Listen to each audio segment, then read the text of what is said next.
I'm okay. I'm fine. Kincana, Kincana, ding, ding, ding, ding, ding.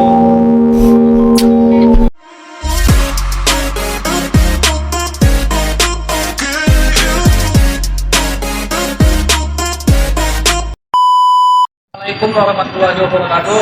Shalom, Om Swastiastu, Namo Buddhaya, Salam Kebajikan. Perkenalkan, nama saya Fajar Alamsyah. Perkenalkan, nama saya Revan Malau. Saya Abdul Aziz. Saya Jam. Di sini kami dari kelompok 1 ingin mempresentasikan tugas makalah kami tentang etika budaya sumur dan merupakan budaya Melayu.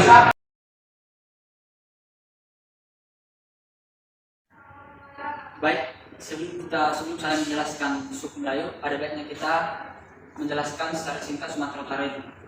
Sumatera Utara merupakan salah satu provinsi di Indonesia yang terkenal dengan masyarakatnya yang multi etnik. Penduduk asli meliputi suku Melayu, Nias, Batak Toba, Angkola atau Mandailing, Simalungun, Karo, Pakpak, dan masyarakat adat pesisir atau Tapanuli Tengah, Sepulga.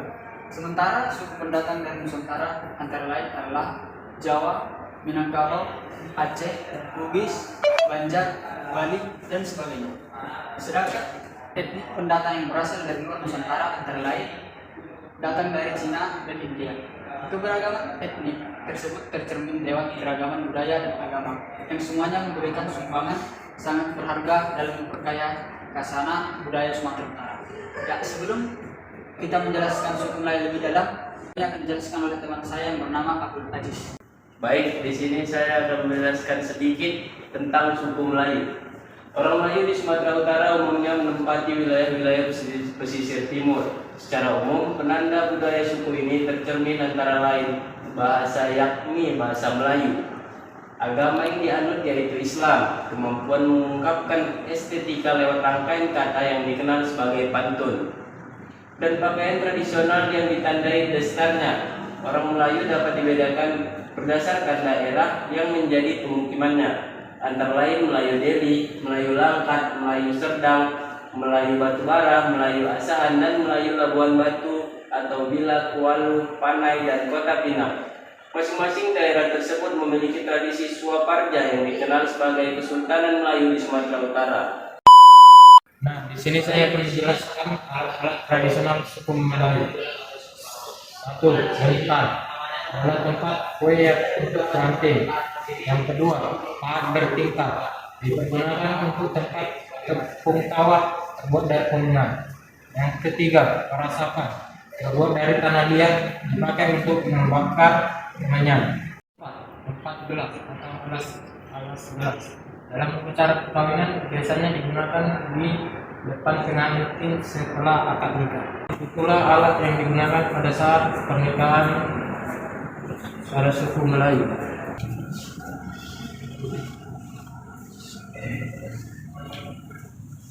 Ini alat semua.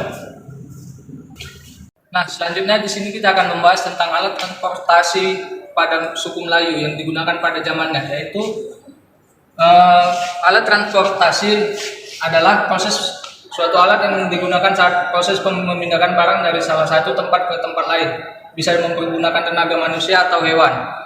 Manusia melakukannya dengan cara menjinjing, menjunjung, menggendong, memikul, dan menghela barang tersebut. Namun alat transportasi kemudian berkembang, misalnya alat angkut roda yang dihela oleh lembu, kerbau, dan kuda. Biasanya alat angkut ini dipakai untuk mengangkut hasil bumi maupun manusia.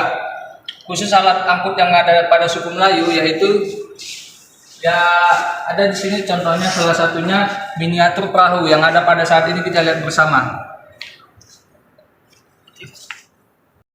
Baik, di sini saya akan menjelaskan tentang peralatan berburu dan meramu tradisional suku Melayu.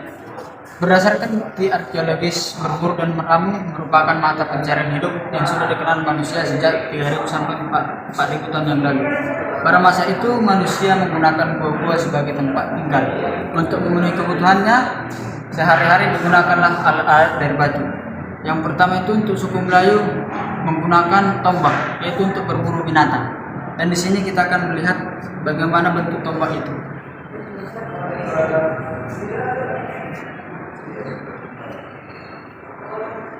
A few moments later.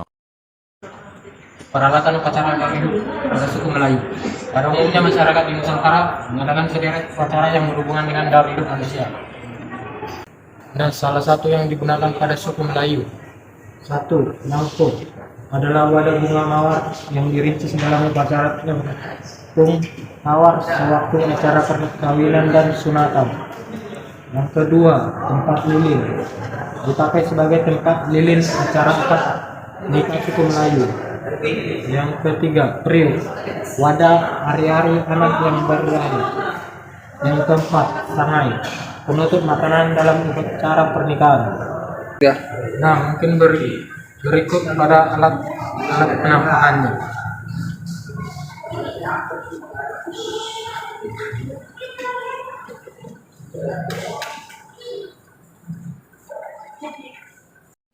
Nah, di sini saya akan menjelaskan sedikit senjata dan perlengkapan perang tradisional suku Melayu. Senjata merupakan salah satu perlengkapan hidup manusia yang fungsinya untuk menjaga dan mempertahankan diri baik dari manusia lain ataupun binatang buas. Senjata tradisional yang dimiliki suku Melayu yaitu satu, senjata kristan palu dan pisau tumbuk lada yang digunakan untuk membela diri. Penampakannya yaitu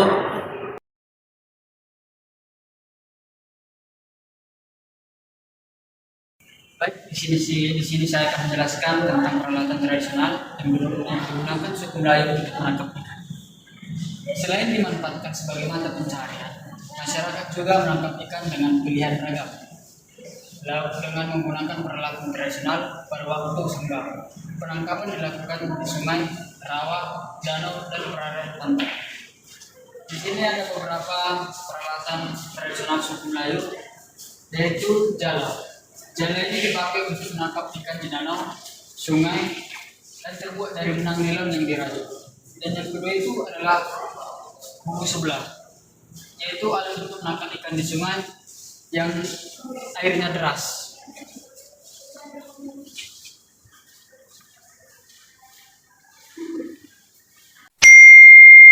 Nah, di sini kita akan membahas tentang rumah adat pada suku Melayu.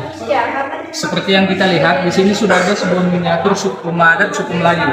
Rumah tradisional orang Melayu umumnya berbentuk rumah panggung dan berdiri di atas pilar-pilar atau tiang dengan bentuk persegi serta jendela-jendelanya yang biasanya berukuran besar atau terbuat dari daun nipah, namun sekarang sudah banyak yang diganti dengan seng.